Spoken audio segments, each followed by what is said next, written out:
welcome to Plus One to Gaming. I'm Chris. And I'm Eric. And I'm Mark. And the holidays are nigh upon us, so we want to take some time and celebrate consumerism by sharing our favorite D&D role-playing gift ideas for this year. So we scoured, or maybe loosely browsed the internet for useful, thoughtful, or fun gifts for that special role player in your life. Eric, you were real quick on the draw to put your list together, so do you want to share your shopping list and also the reasons why you picked these items? I am pretty minimalistic, and living in Southern California in a smaller place than a lot of my Midwestern friends are, has definitely added to that. Like, I just don't have the shelf space for stuff. So I like my gifts. So if something is given to me, I like it to either be digital or practical. I don't have a lot of space for like tchotchkes and things. So like I try to, I know I see them in your, I've tried like several times to get into those like bobblehead things, and I haven't seen a single one that is like, to me, I'm like, ooh, that can take up space in my house. So I like a lot of digital stuff. I like a lot of practical stuff. I decorate with practical things. Like, I don't even want space for just picture. I have guitars and I have snowboards on my wall, and they are oftentimes just laying on the couch because I'm playing them. But so in order to not take up space in your tablemate's home, my first idea is to get a year membership to Roll20. We use Roll20 for almost, well, we don't with Loki, but we use it for almost everything that we do. Bill has had a membership to Roll20 for like 17 years or something crazy. He's like one of their, yeah, he said he used to get personal emails from the guy that created it. So like, thank you for re-upping. And it's just like, it's so cool. It's something you're going to use for your table. There's so much stuff that comes with the upgraded membership. Because like to be honest, I have a free membership. Even the free membership is very good. But if you're going to be running your own games, the paid membership isn't that much. And it adds a ton of stuff to like your repertoire. Mm-hmm. It also adds a lot for your players. Exactly. It's not expensive. The ROI on it is incredible. It adds a lot for your players, because if you have a paid account, your players get the benefits. So that's why we don't all have paid accounts. Bill has it, and we just reap the benefits of that. Yeah, as long as you're in a game where the person who created it has the things like the consortium of information, which is a searchable database, which honestly, sometimes all times, I go there first. It's not entirely comprehensive with every single book. Yeah. But I'll log into our game, search there first before I try to hit up D&D Beyond, or I don't pay for D&D Beyond. If I did, maybe that would be a better thing. But anyways, like, his value is trickled down so much. Yeah. Yeah, it really is. I mean, even like if I just D&D or Roll20, sorry, has been around for so long that they have acquired, like, they've just been able to slowly, they're not starting from today to like backfill everything. So they're, like you said, their compendiums are pretty impressive. I mean, a lot of times if I just search a spell, it'll take me to Roll20. Yeah. Makes it easy.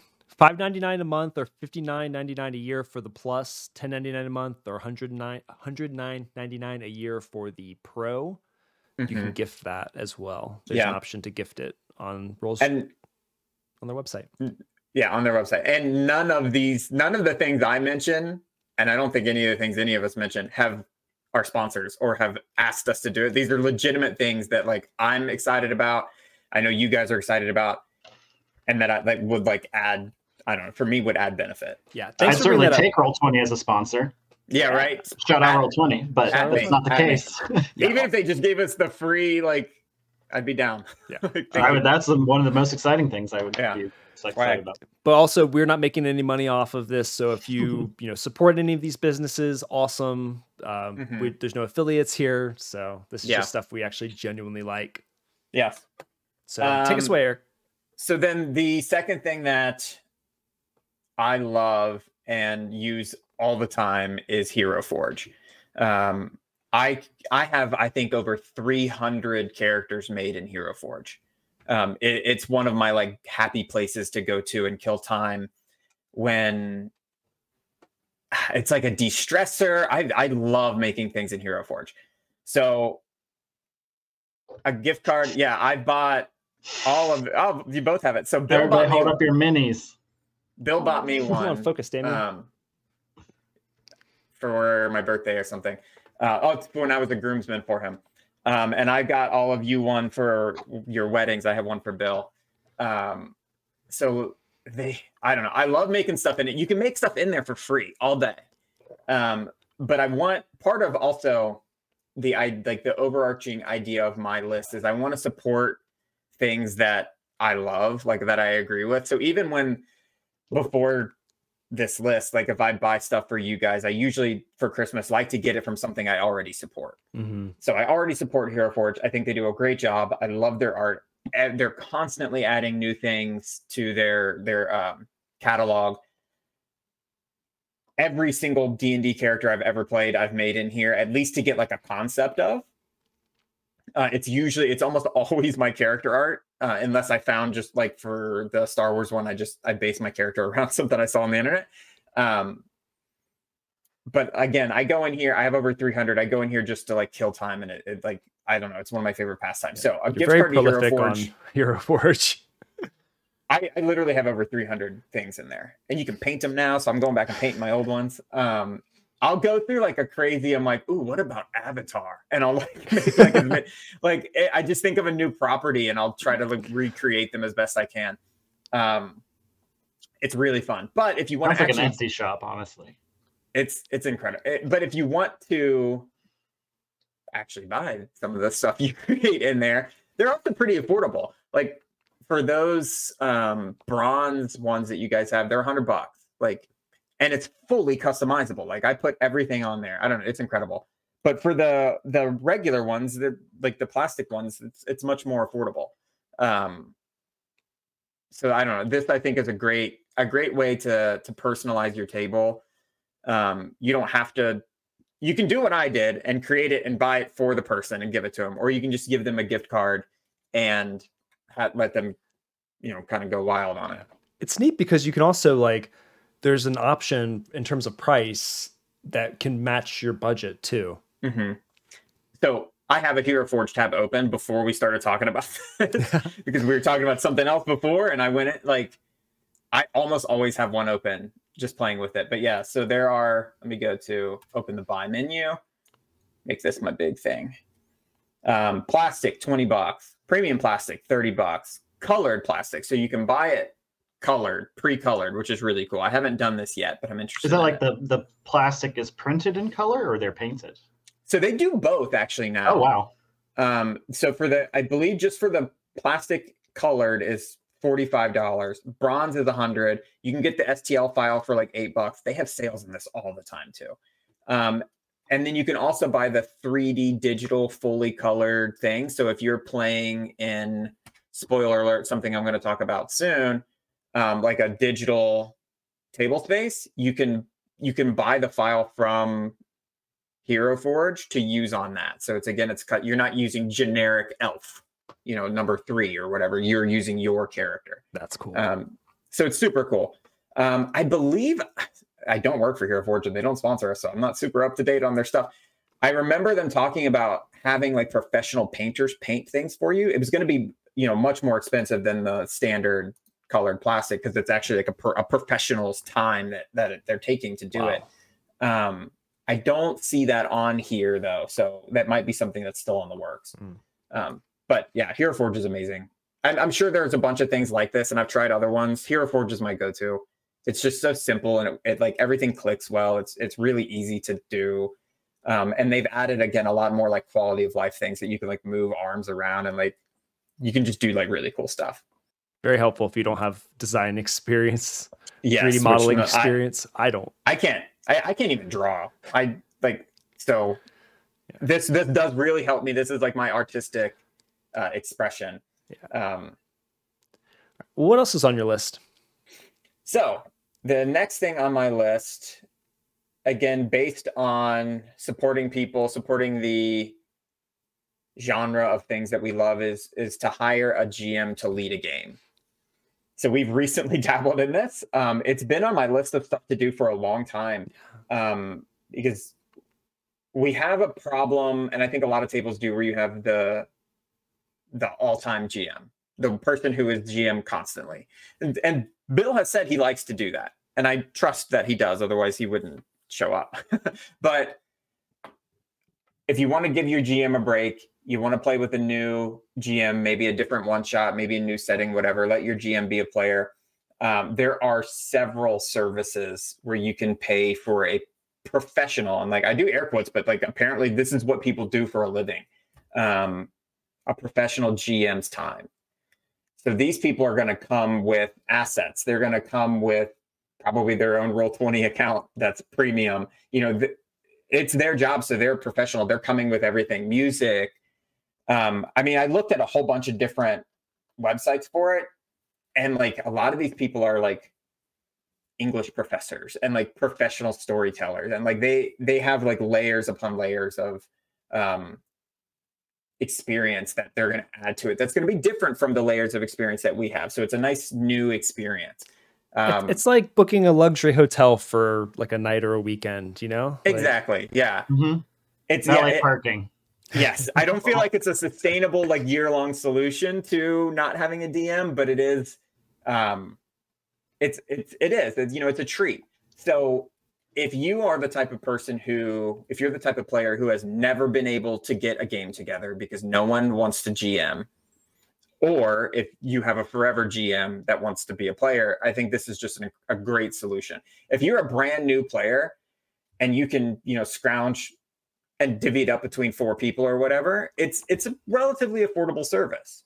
I know we did a big game for my bachelor party. We did a big game for Billy's bachelor. Like it's stuff that like we will do. Hiring a GM for something like that, like not a bad idea. Yeah. And especially if it's your first like dip into the genre, into this type of playing a game, they're gonna guide you pretty well. They're professionals. Yeah. And honestly, if we could go back and do those games over, maybe we would have hired a professional DM so that we all could have. That's actually so we all could have played. What a missed opportunity. Yeah. Yeah. Never even occurred to me. Like, I mean, in my bachelor party, we had what, 6 people, 7. So Billy's like running around trying to manage everything, and like he wrote that whole thing. Like that was from scratch. Yeah, and I mean that was part of like a gift, but not everybody has that kind of time or that kind of like commitment to it. So yeah, hire somebody. They've got these things pre-written, so they can do pre-written. Like if you want to do Curse of Strahd, if you wanted to do this specific one-off, like. And they're honed at it too. Like they've had practice at those specific campaigns, which I feel like you have just more immersiveness, interactivity. Yep. Like it's just a deeper experience. Yeah. So yes, exactly. We're never going to run Curse of Strahd enough times to like learn the pitfalls and learn like I need to guide the party this way and learn like the way to like really massage a party to make it fun and like efficient. These people have. This is what they do for a living. So like it is going to be above and beyond, like very, very worth it. Yeah. And if you wanted a sample of what that might be like, just stay tuned for upcoming Spelljammer campaigns. We hired Loki as a DM to run the Light of Xerxes campaign.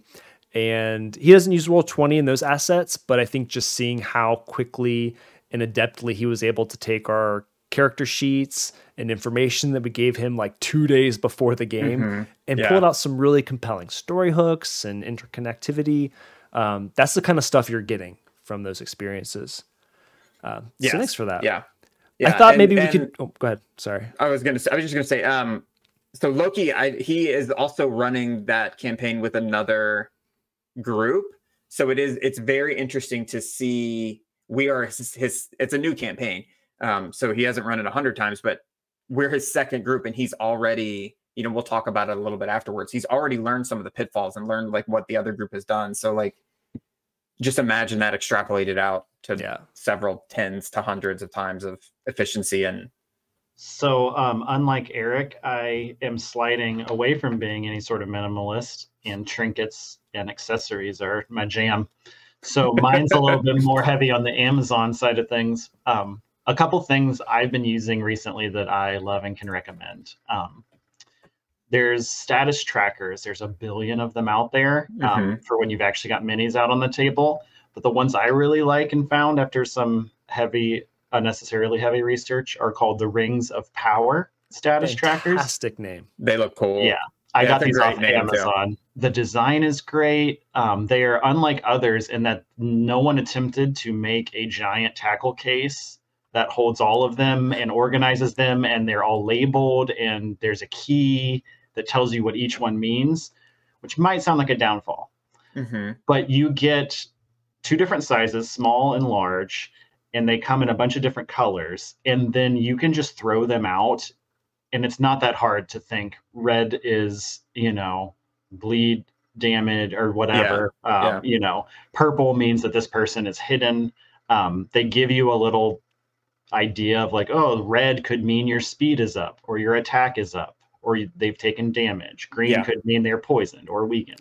But it's like your own code system. You bring your own system. Yeah. So it's nice, and it's way more flexible than any other more expensive solution, like $10.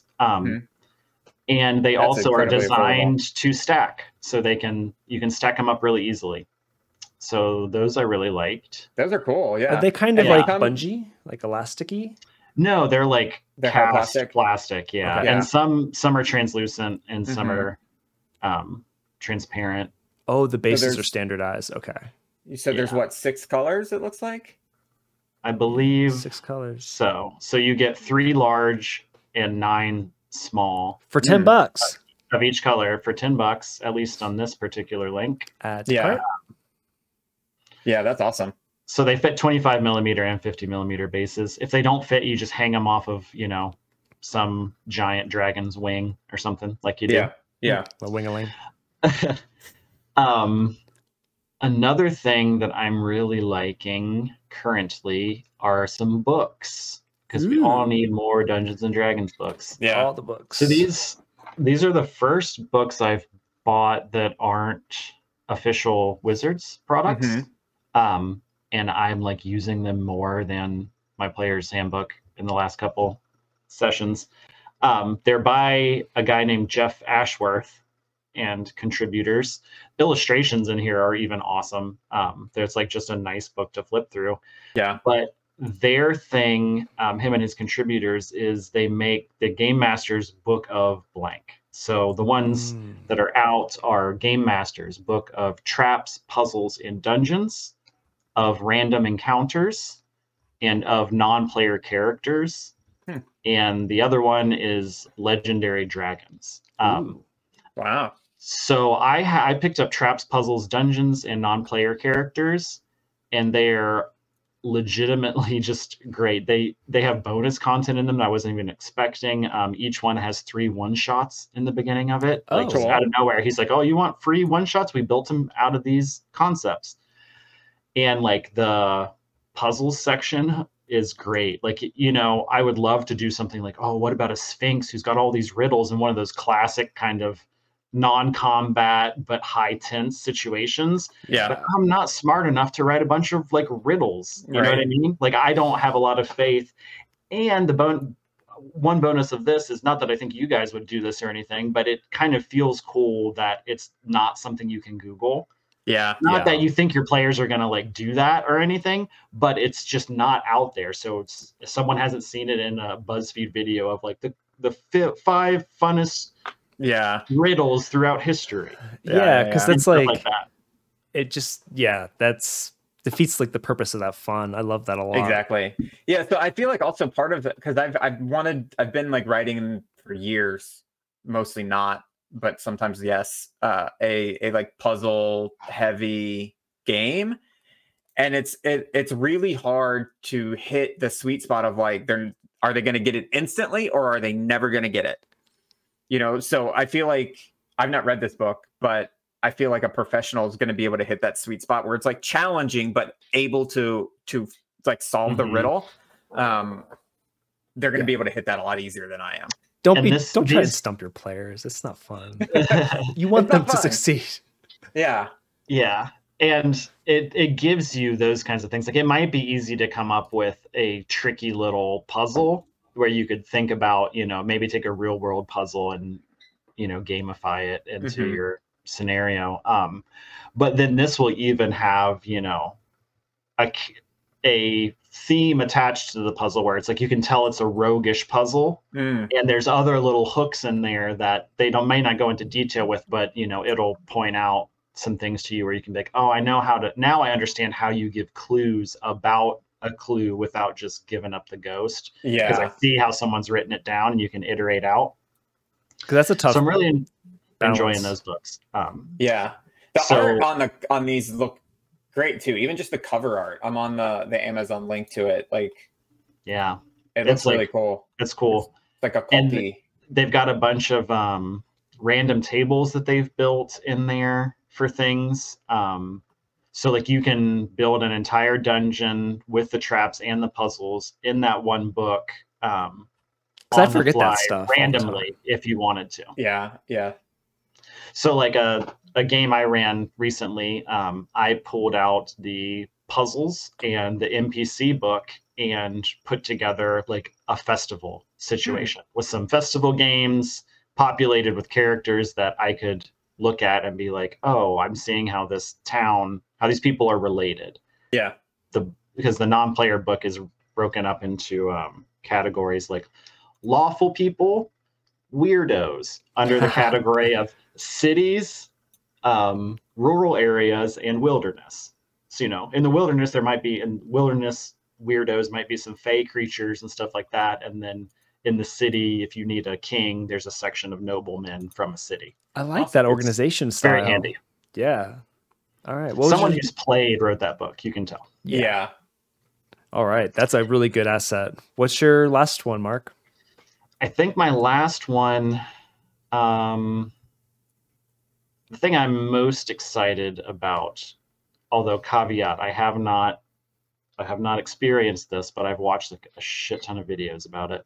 Probably too many. There is a notebook out there by gladdendesign.com.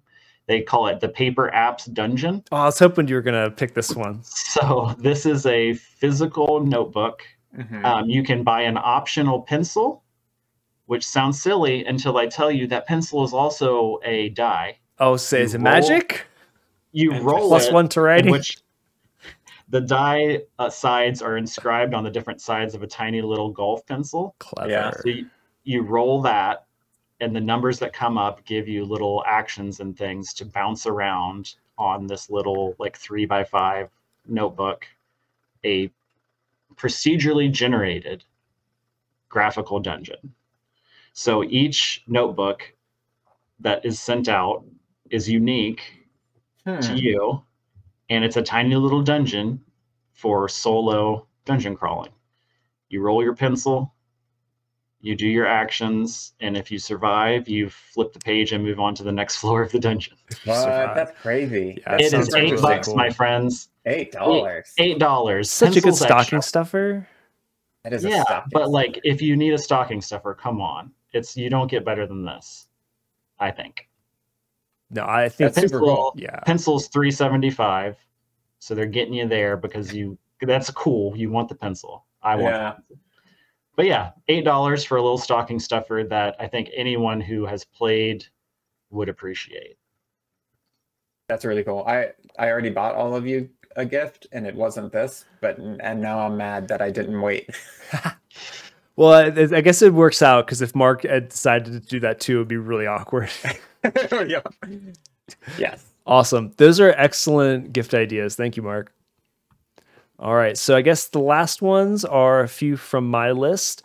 I guess I'll start with, I'll throw in some B-roll later, but pick up some stuff from the POTGaming Swag store. There's some cozy sweaters and hoodies and beanies. We'll also be adding some more stuff. But support your favorite role player's favorite podcast by giving them some stuff to fly their nerd flag colors. Don't buy it for Eric because he won't wear it. Well, I'll wear it on camera. I think the pullover sweat, the fleece would be because it's pretty low key. Yeah. The stuff you designed. I mean, the logo. I really like our logo. I know it's a little self-serving, but It's like nice and clean. I like the colors, so it like pops really well on clothes, on hats, on sweaters, sweatshirts, stuff like that. So it looks pretty cool. Virginia wears the beanie all the time. Yeah. I need to put one without a palm. She suggested I love the palms though. I am very much a no palm guy. Yeah, I'm a no palmer myself. Fair. If you had a propeller though. It's not an option. Damn it. I wish it was. Yeah. Someday. Yeah, we get a Mammoth hat. Mammoth changes their hat like every year, their hat design. That's cool. And a lot of times, like, I'm like super into it, and I'm like, but they always have the palm on it. And I feel like, I don't know, it's not my style. I'm not like a snowboarder type. I feel like you have to be coolly confident in winter sports to do the palm. I just think they're silly and fun.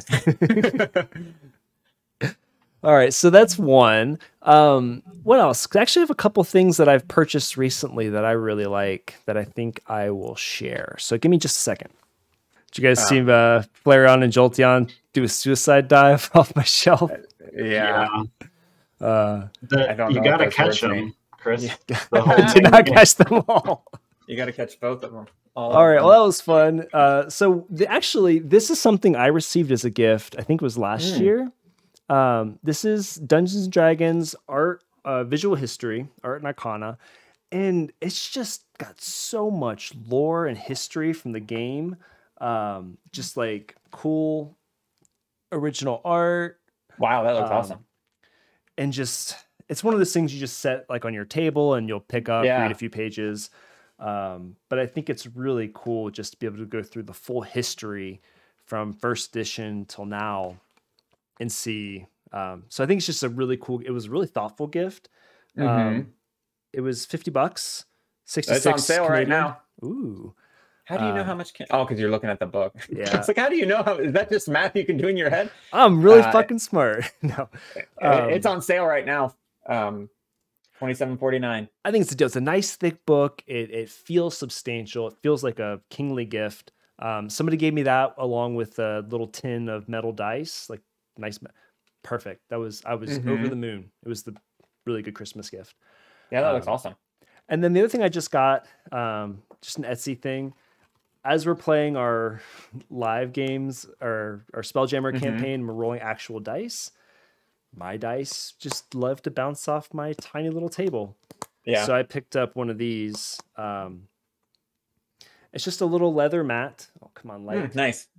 But it's a rolling mat, so it's just like a little tray that folds up. This one you can personalize with +1 to gaming. Can't see that. But I like this because I can keep my dice on the table. It folds up and rolls, so you can take it with you. I'll be bringing it when we play here in a couple weeks, just so I can make sure my dice. And then it like clips around with these little straps. The other thing I liked about this is it came from Ukraine, so there's a lot of small business owners on Etsy selling, especially like leather goods and wood-made goods, wood-crafted goods. What's the word for that? From Ukraine. So just being able to support folks who are really, having a much worse time than we are over here is interesting, like an extra plus. But yeah, so that's all I got. But these are just like small items, even if you were, tight on space. Yeah. Let's try to make some room for. I made in my original list there were like 40. There's so much stuff out there. There were so many things.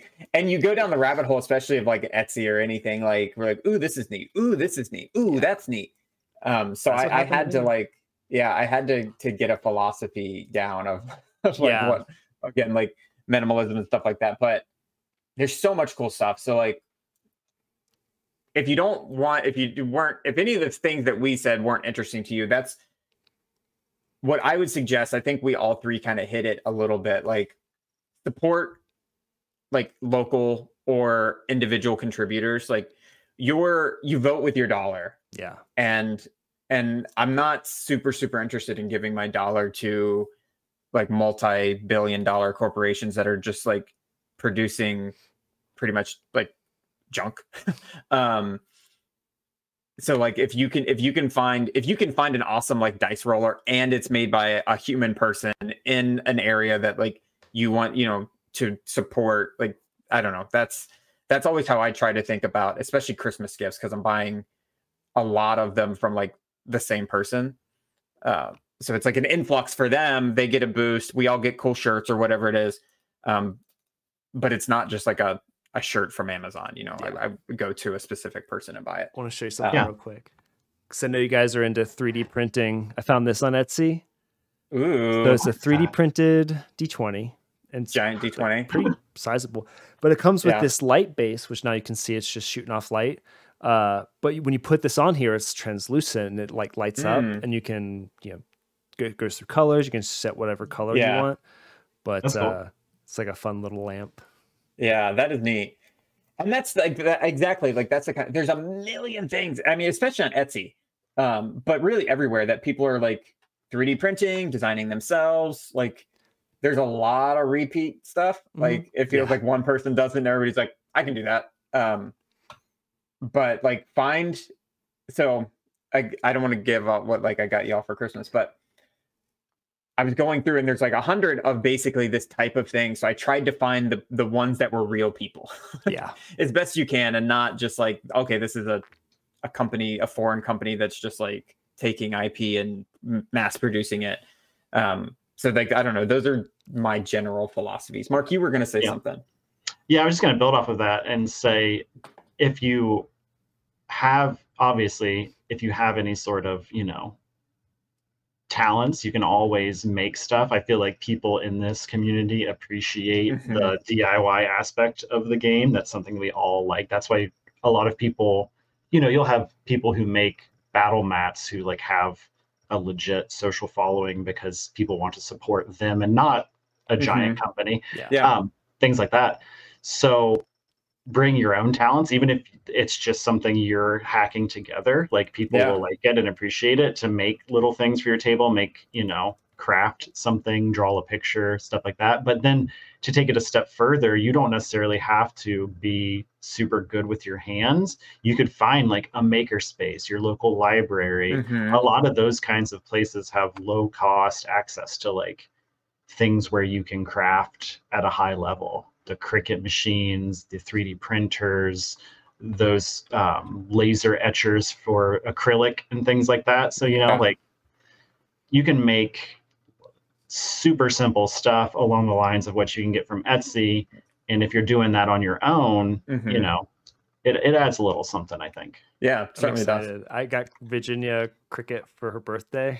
What is that? Oh, you're saying this word. I don't know. It's like a vinyl cutter, I think. And it does a lot of other stuff too, probably. But you program it so it cuts it like precise, like robotic. So you can cut vinyl. I'm looking at it. It looks like a printer, right? Imagine a printer, but it cuts.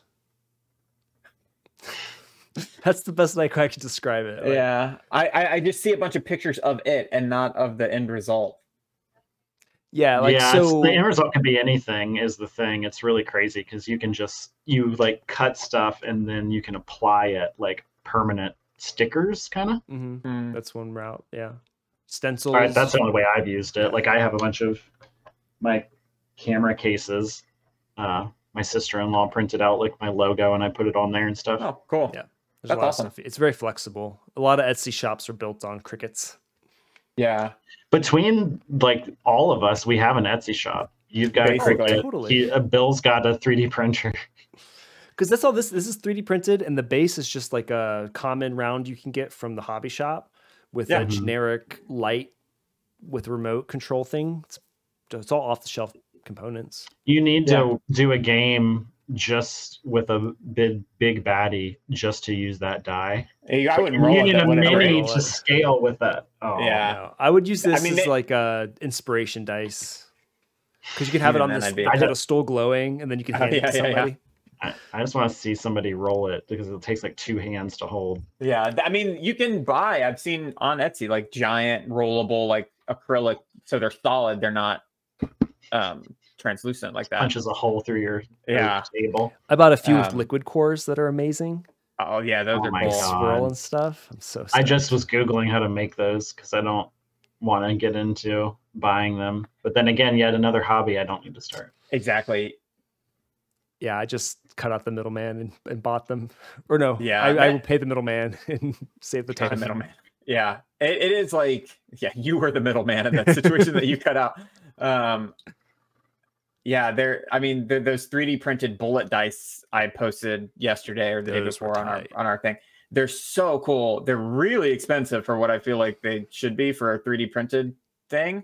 People pay it. I mean, that's fine demand. But if, I don't know, I've been watching these videos of a guy who like, he uses 3D printing as his, I don't know the exact word, but like mold, I guess. And then he injects it with like metal. So he goes to the scrapyard and like, we'll just find scrap, melt it down into ingots, and then melt it down again. And like, cause you can like separate the metal, and then he'll like inject it into these things and make just like solid brass or bronze or aluminum, whatever things that are what he 3D printed, but like cast in metal, and they look fucking awesome.